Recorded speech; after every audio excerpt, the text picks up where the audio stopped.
கந்தன் காலடியை வணங்கினான் கடவுள்கள் யாவரையும் வணங்குதல் போலே கந்தன் காலடியை வணங்கினான் கடவுள்கள் யாவரையும் வணங்குதல் போலே கந்தன் காலடியை வணங்கினான்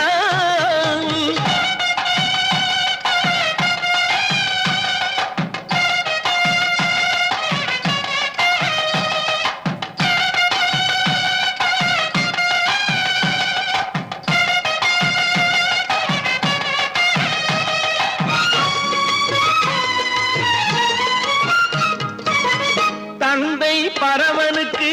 சிவகுருநாதன் தாயார் பார்வதியின் சக்திதானே வேலன் சிவசக்திதானே வேலன் தந்தை பரமனுக்கு சிவகுருநாதன் தாயார்